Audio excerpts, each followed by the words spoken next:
It's the dawn of a new day for us in Africa and the world. I was saying to Daystar members on Sunday that what I observed in the Bible is that when someone comes across Jesus, he changes your life in such a way that the very thing that brought you shame is what he uses to bring you fame. If they knew you to be a blind man, then we're going to be sharing your story forever that he opened your eyes.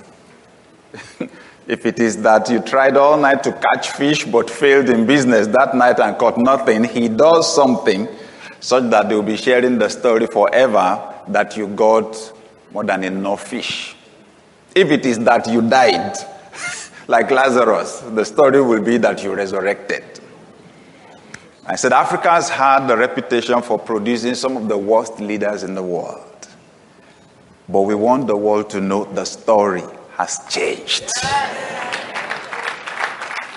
Africa is producing the best quality leaders our world has seen until now. And they are right here in this room, and they are with us online all over the world right now. Amen. All right. Leaders inspire. So let me just give us a foundation. The reality, of course, also is that when you have a room packed with leaders, with many more online, the question is, what's going to be new? They've attended conferences, they've read books, they've done training and all that. But then, the one quality all of us need is humility. Because leaders are learners. Leaders never stop learning. And those that never stop learning never stop leading. So we'll ask us to be open in this conference to what God wants to do. Recently, I did a post on Instagram. It just so happened that I was on this flight to Heathrow, London, and I was sitting right next to the man that taught me to teach and preach. My first pastor, who gave me the opportunity to be a youth pastor and an associate pastor and ultimately a branch pastor. And, I could not help but think of where we started from when I met him. The first time ever that I set my eyes on him, it was at a seminar, December 1984. I was 17. I was a teenager. And I had this man teaching and quoting scriptures and teaching and quoting scriptures and teaching and quoting scriptures. I said, what? This is amazing. I've never had anybody preach from the Bible like this before. And there and then I made up my mind that I was going to read through the Bible from Genesis to Revelation. 1st January 1985, I started. I finished in September. I'm talking about what the power of inspiration can do. That when someone, has an effect on you, it takes you to a new dimension where you begin to think new thoughts, get new ideas, and you realize that there are new possibilities. And then, of course, eventually, I began to attend a fellowship in his house and eventually became his church member. And then he eventually became a leader, then from one stage to the other. And at that point, he was a lecturer at the Polytechnic who was riding on a motorbike. But he used to say things that inspired us young people a lot. Said he was going to start a church. And when we start that church, it's going to be a mushroom church. You've been used to mushroom churches, but this one is going to be a mushroom church. That was giving us ideas. He said, when the mushroom churches come to town, the mushroom churches will disappear.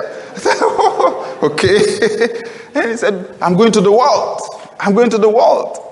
I mean, a young lecturer. Young lecturer riding on a motorbike. And then, so he had a lot of us young teenagers flocking around him. And since he was bragging about going to the world, we too began to catch ideas. And I began to tell people, I'm not a local champion. I'm going to the world. So you just imagine how I felt sitting down next to him on an aircraft. He going to the world. I also going to the world.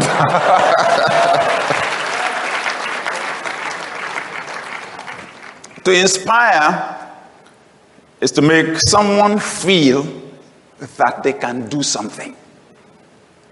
To inspire is to make someone feel that they can do something.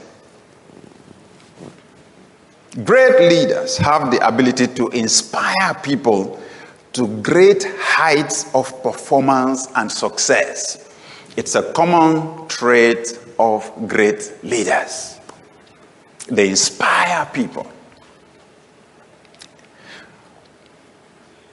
to great heights of performance. When people are around them, they feel like they can do things that they would not have felt on a normal day. And actually, it's not just that they feel like so, they do it. We are designed as humans to function under inspiration. We are designed to function under inspiration. There's a huge difference between a human being that is inspired and the one that is not. To inspire, or inspiration also means breath. It also means breath. And breath is life. Breath is the thing that animates you. Okay? Breath is the thing that animates you. Helps you to function. Okay? Helps you to be alive. Breath helps you to function at a higher frequency. And that's what inspiration does to us. Breath. It's like the air in a balloon. There's a huge difference between a balloon that is inflated and the one that is not. Am I right? And the one that is inflated is the one that has the capacity to rise. There's a huge difference between a tire that is inflated and the one that is not. The one that is inflated has the capacity to carry weight. I love flying. So when I'm in a jumbo jet and it lands, I appreciate, especially at a very high speed, I appreciate the impact of that load multiplied by that speed when the tire touches the ground. It's only an inflated tire that can do that. Okay? So that's what inspiration does to us, because it's breath. Job 32 verse 8 in the King James Version. Job 32 verse 8, KJV says, but there is a spirit in man, and the inspiration of the Almighty giveth them understanding. In the New Living Translation, same verse, it says, but there is a spirit within people, the breath of the Almighty within them, that makes them intelligent. Inspiration takes you to a higher frequency of thinking. So when people are inspired, they, one, feel, think, and act differently. When people are inspired, they feel differently, they think differently, they act differently. See why inspiration is so important to leadership. When people are inspired, they think, feel, and act differently. Secondly, they dream bigger. They dream bigger. We said inspiration is breath. It's the thing that animates you. Okay? It animates you. So it's when the human being is animated, it's when there is life in the human being that the brain works. So inspiration actually changes your worldview. Inspiration changes the way you see things. Where others see problems, you see opportunities. David must have been inspired the day he fought Goliath. Everybody else was a deflated tire. Everybody else saw impossibilities. When they saw Goliath, they saw the giant, they saw death. They saw failure. They saw defeat. And then this young man comes on the scene and says, who is this guy? What's going on here? They tell him, he says, I can take him down. That's what happens when somebody is inspired. Where others see difficulties, they see possibilities. What others call obstacles, they see as stepping stones to success. And that causes them to act differently. So they dream bigger dreams. Thirdly, they become committed and dedicated. When people are inspired, they become committed and dedicated. And of course, that is a derivative of the fact that they are seeing differently. When you hear a different drummer, your dance steps will be different. Because they see possibilities, they are willing to pay the price. See? They are willing to pay the price. They are willing to take risks. So they commit. They invest their time. They invest their resources because they're inspired.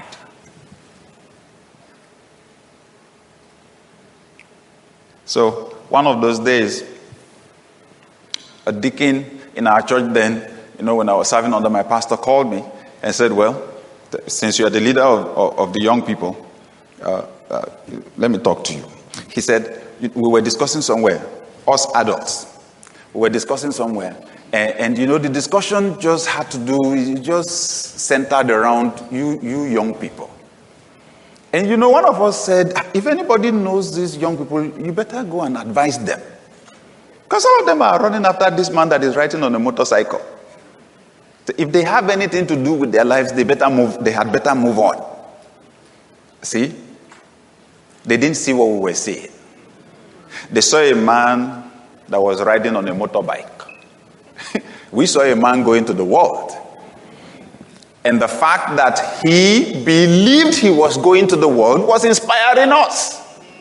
It gave us hope that we too could go to the world. Okay?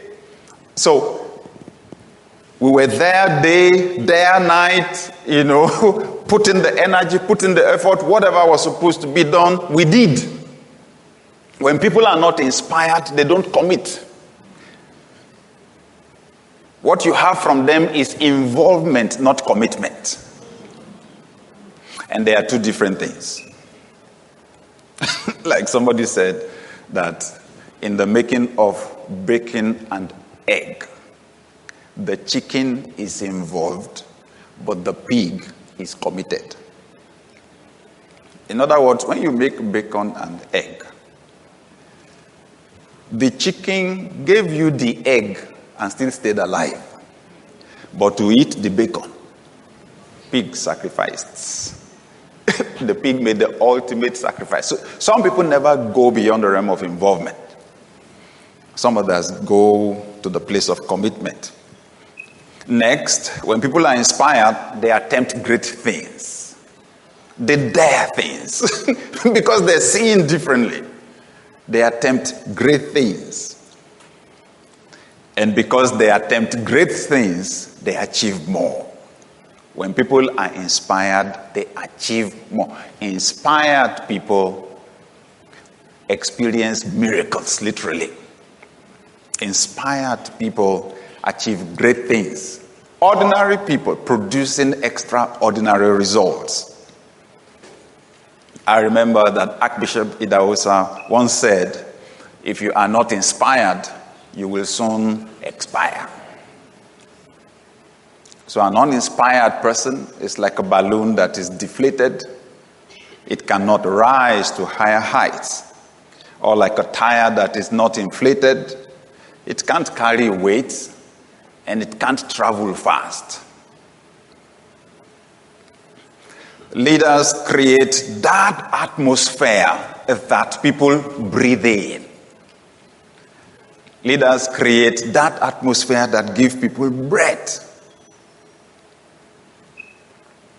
There's a man I'll never forget. Reverend Alabi. I've lost track of him now for many years. But the reason why I will not forget him is because he looked at me as a young man in our church back then, under my first pastor, called me to his office, said, you know what, we can recognize there's something about you. Take this book, read it, okay? And return the book to me. It was an old book. Learning Christian Leadership. Learning Christian Leadership by Donald S. Altman. The book is still available on Amazon. But as at that time, his copy was worn and tattered. I took that book. My first book on leadership. The book had such an amazing effect on me. The summary of it. The author debunked the old philosophies, that leaders are born and only few people are born to lead. Everybody else is born to follow. He listed the characteristics of a leader and said, for everyone that will read the book, when you look through the list, you would see you had some of them already. And he said the ones you don't have, you can cultivate. For someone like me, if you know where I'm coming from, shy, reserved, introverted, doubly introverted, okay? So if you put me in a group when I was a teenager and you ask somebody to offer to lead, I would be the last person to offer myself. Last. I always believed that people that were extroverted, people that were friendly, people that, made friends easily, and people that could express their thoughts more easily, they were more suited to lead. And then I'm reading a book and the book is telling me, you are a leader. You have the qualities already. You can do it. It's amazing. I wrote down all the major points in that book because I wasn't sure if I would ever see that book again. I wrote them down in a small notebook that I still have today.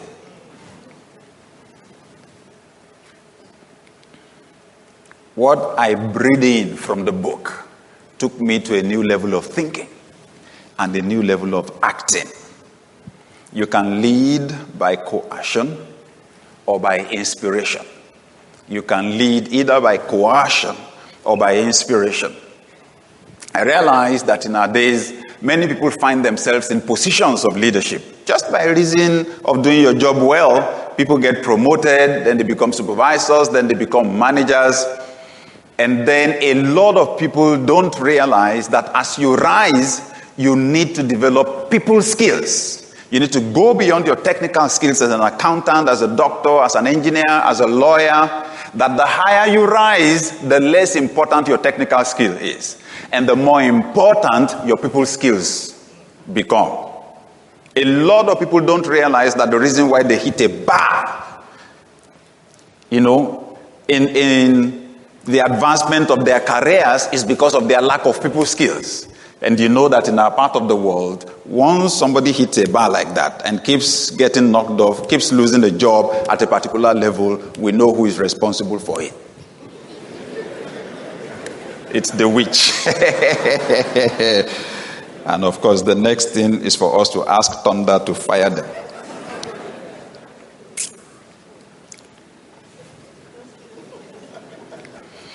So when people are unable to get people to willingly work, with them, the next thing is to rely on the authority of the position to compel people.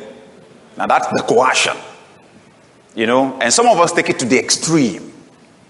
Take it to the extreme when people do not accept our leadership. When people are not excited about us, then we get angry, we become threatened, we become insecure, and then we leverage, since they are not willing, we leverage the power of the position. That's when we begin to ask the questions, do you know who I am? Do you know who you are talking to? I will show you. Great leaders. Listen. Where there is inspiration, people are self-driven because they want to. They want to do the job. Great leaders inspire others by, one, their attitude. Great leaders inspire others by their attitude. How do you inspire people?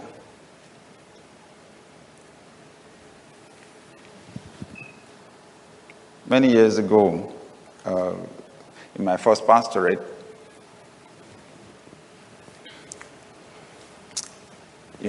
I was pumped up. I set powerful growth targets. And then over time, it looked like the targets were not going to work. Church was not growing. The numbers were not increasing like we expected. In fact, as an aside, maybe to encourage a pastor here, the prayer team fired prayer and fasting, increased the tempo, because I had declared the targets publicly. So the prayer team was interested in the attendance figures, especially on Sundays. So one Sunday, I had something very interesting that happened in the service. That in the course of the service, the head of the prayer team was going through the service and counting. Now, that was the job of the ushers. Then, the head of the intercessory team, we call them, the prayer team, came himself and was counting people. So I heard that the head of the ushering team went to meet him to ask, what's going on? What are you doing here? The guy said, just leave me alone.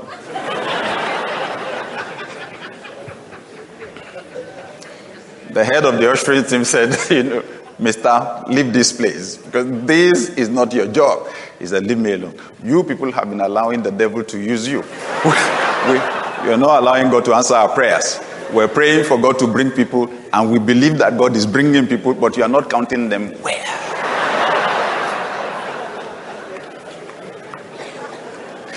Just to tell you that the leaders and the workers in church were feeling the weight of the lack of achievement of the targets. But then a lady walked up to me one day and said, you know what? You inspire me. I'm really encouraged just looking at you. I said, how? She said, it's obvious to all of us that you are not achieving your targets. But that is not a problem for us. How you are handling it is what is important to us, because most of us are also not achieving our targets. It's your attitude actually that is encouraging us, because you are not discouraged. I said, oh, thank you. Thank you. Thank you. See, when I started out in leadership, my assumption was that people were expecting my life to be perfect, especially when you're a Christian leader. And if you don't deal with it, you will become a first-class hypocrite. In the attempt to pretend that since you are the boss, since you are the leader, in every aspect, your life must be perfect. Having a shortcoming in any area to you, if it is incongruent with your idea of being the leader, you will have to pretend. My assumption was that if people knew that things were not working for me in some area, that they would lose their respect for me. I didn't realize that what will make them lose respect for you very fast is your lack of authenticity. Hypocrisy erodes the credibility of a leader.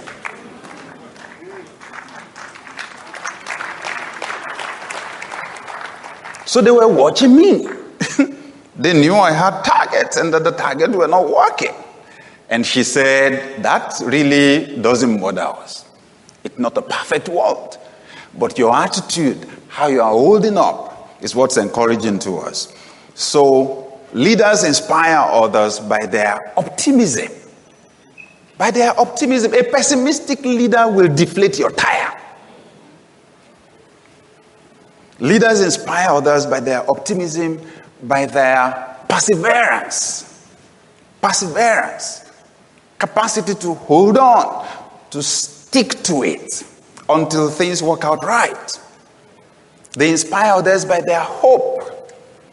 They inspire others by their courage, their willingness to act in the presence of fear or danger. Secondly, great leaders inspire others by discovering and unleashing their talents.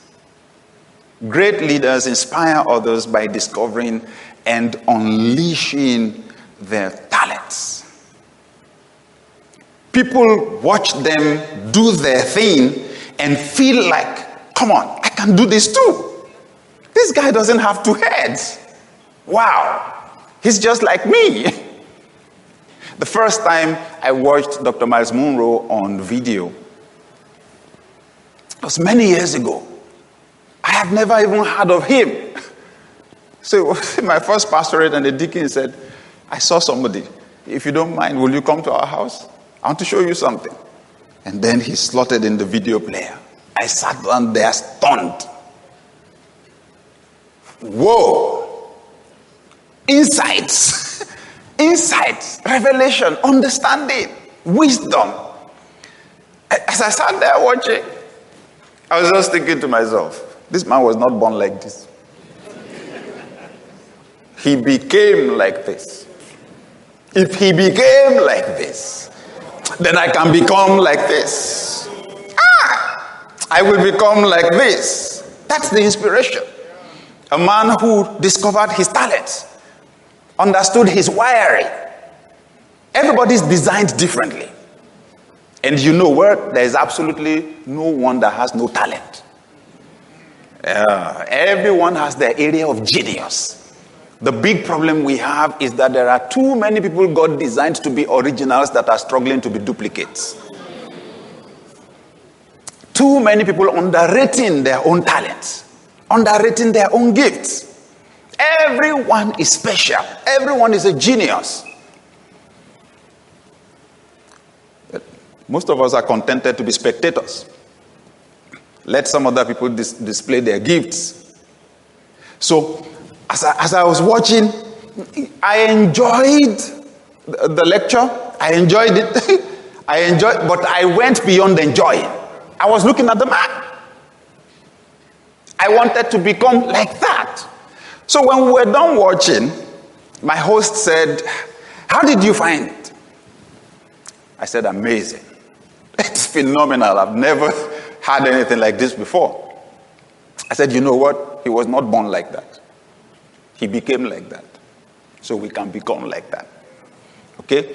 So when you do your thing, just by doing your thing, you don't know the effect that you have on other people.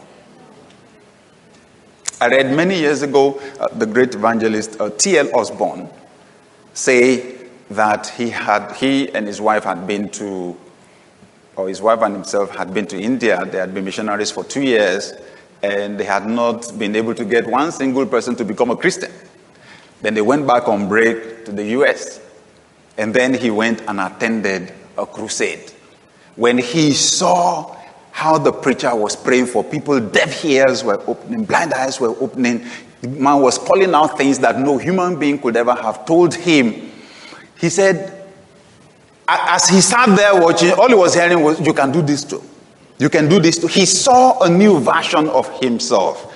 So just by being the best you that you can be, just by, you transforming right before people's eyes, just by you improving your level of competence, you inspire people. Next, they inspire others by committing to and modeling deep values. By committing to and modeling deep values, thereby growing in character and building trust. Growing in character. So it's one thing for you to be exceptionally good in doing your thing. If what God gave you, for example, is a voice, when you sing, people think, whoa, where did you get that from? Okay, that's competence. But the other part to it is character. When people see where you have been weak before and you become strong there, that's inspiring. When people change, when people mature, okay, when the person that used to lie becomes a honest person, when the one that used to steal doesn't steal anymore, that's inspiring. Next, by the pursuit of purpose and significance. Leaders inspire others by their pursuit of purpose and significance. When you live your life with a sense of meaning, when you are able to identify the human problem you were born to solve, and you go after it. When people think of you and the word comes to their mind. When you add value to other people's lives, it's inspiring. Next, great leaders inspire others by their love and care. At the end of the day, what matters most is the number of people whose lives you have touched. When you have capacity for empathy, you have capacity to feel what people feel, and you can recognize value in them, and demonstrate that recognition by giving sacrificially and by forgiving. People recognize that, and it's inspiring. And great leaders inspire others by creating an environment where people have the freedom to express their talents and creativity. Creating an environment where people have the opportunity to express their gifts and their talents. Remember, leaders create environments. Inspiration is like breathing. Some leaders deprive people of oxygen. The capacity to be animated, the capacity to dream, and the capacity to attempt to achieve their dreams. Don't give people the room to innovate, to experiment, to try.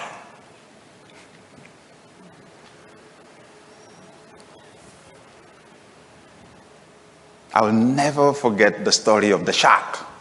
We've shared it before. It's worth hearing every day. That there's a species of the shark, which when you take it as a fingerling, put it in an aquarium, the longest it grows to be is 6 inches.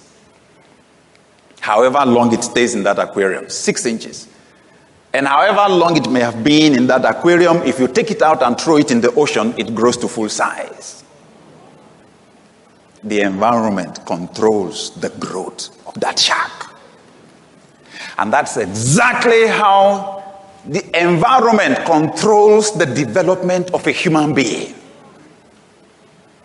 Some leaders create environments where people remain as fingerlings. They have potentials, but those potentials are trapped. And you have some other leaders. That's why you can take someone from a group, put them in another group, and they perform differently. The difference is the leader. The leader can't afford to be the one that is saying it's not possible.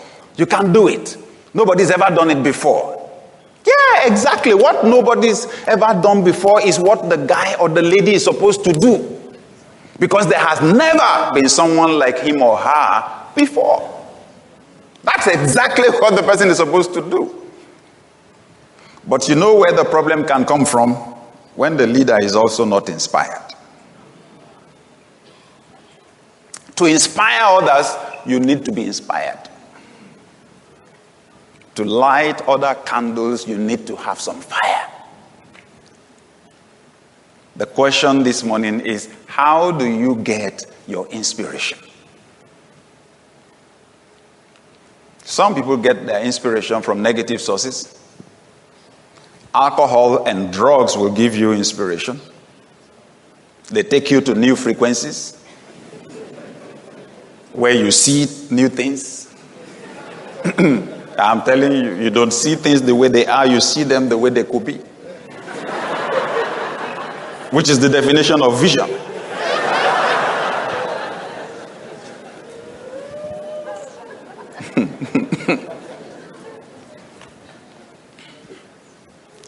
Every time I remember the guy that I saw in the drama when I was a teenager, I laughed all by myself. Who was going home, drunk, and met an electric pole and said, "Get out." Did you hear me? I said, "Get out." So obviously the electric pole had turned into a human being. I saw another one. He was just trying to go over one tiny, small hole they dug in the ground like that. When he got there, lifted his legs, as if he was going to fall into a deep gorge.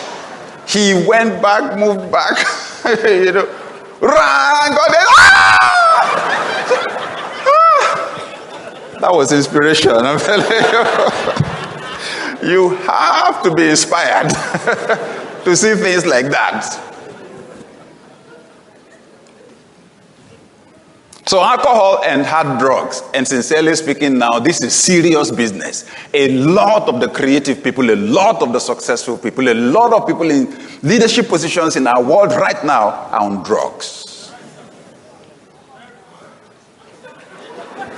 The unfortunate thing is that alcohol and drugs will destroy your body and your soul, especially when they become an addiction. And these days, they're warning us that social media can have the same effect. You want to be inspired? Read books. Read books.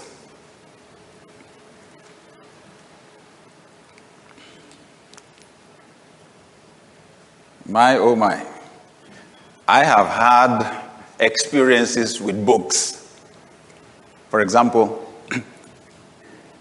I read the book The Fourth Dimension many years ago by Yonggi Cho. I loaned the book from someone. I started out, finished by evening, went back to chapter 1 and finished by midday the next day. That was the first time I would read a book twice within 48 hours. It was too much, There was another book I read from him, Prayer Key to Revival. I read, by the time I was done with chapter 1, my heart was burning. Burning. I had to put the book down. I couldn't read anymore and pray for 1 hour before I could come back to come and read chapter 2. And isn't it amazing? Someone told me that his friend came to greet him, from outside Lagos. And he slotted in one of our messages Start with what you have. That was many years ago. Preached many years ago. It was a seminar many years ago. And then the guy got to a point where he just went on the floor on the rug and was rolling. It's amazing what inspiration does. You just don't know who you can inspire. Okay? Read books. Watch videos. I told you my experience with Dr. Miles Monroe's video. Some others have worked like that. Listen to audios. Messages in audio. Okay? There are some, lectures in audio or messages in audio that I listened to more than 50 times in my car. Just over and over and over. Beyond the knowledge, it was the inspiration that I was trying to get. I'll recommend fellowship with the Holy Spirit. Talking about the person that has the greatest capacity to inspire you, I will recommend the Spirit of God. I will recommend the Spirit of God. Hang out with the Spirit of God. Because there's a record in the Bible in Acts chapter 2, that the Spirit of God came upon some people, the disciples of Jesus. They were behaving in such inspired ways that people looked at them and concluded they were drunk. And then they said, no, it's the Spirit of God. But everyone knew their city never remained the same. Their nation never remained the same. Whatever they did under that inspiration is still affecting people till now, 2,000 years later. You're a different person when you're inspired. There is a spirit in man. The inspiration of the Almighty gives them understanding. And finally, attend a training or a conference. Environment matters. Okay, let me throw in one. Travel. Does that help? Go to places you've not gone to before. See things you've not seen before. Discover new possibilities. Go back home feeling, what is it? Let normal be redefined for you. That's what's happened to me. And then attend a training or a conference. It makes a world of difference. You're doing that already. You're at ELC. There's something about coming into the company of people like you. People that have values like you. There's something, about coming into a group of people that are inspired. Sometimes meeting just one person that is inspired matters a lot. Mentoring matters. You can have that. But then when it's a group of people, it's something else.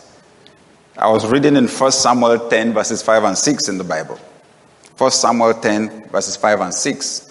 And I'll pray for us. 1 Samuel 10, 5 and 6. It said, this is Samuel speaking to Saul. When you arrive at Gibeah of God, where the garrison of the Philistines is located, you will meet a band of prophets coming down from the place of worship. They will be playing a harp, a tambourine, a flute, and a lyre, and they will be prophesying. That's amazing. That's just saying, what makes a prophet a prophet? What is a prophecy? A prophecy is simply divinely inspired utterance. Okay? Speaking under inspiration. So the thing that marks prophets out is the fact that they are inspired people. Oh, by the way, we should add music, isn't it? Or let's just use the broad word, entertainment. Music, drama, comedy, entertainment. Because here you find out that the music was a major part of it. He said, you'll see them, they'll be playing different musical instruments. You had a scenario like that in 2 Kings chapter 3, where some kings had a serious problem, went to the prophet Elisha and asked him to please get a solution. Because humanly speaking, it was now beyond them. And the first thing Elisha said was, get me a minstrel. Get me someone that can play on a musical instrument. And they said, as soon as the man played on the harp, the hand of God came. The Spirit of God came. And once the man was inspired, he could get to God's frequency. He caught the answer and gave it to them. They won the battle. Okay, so he said, you'll come to a company of prophets coming down from the place of worship. They'll be playing a harp, a tambourine, a flute, and a lyre, and they will be prophesying. At that time, the Spirit of the Lord will come powerfully upon you, and you will prophesy with them. Then he says something I love. This is from the New Living Translation. He says something I love. He said, you will be changed into a different person.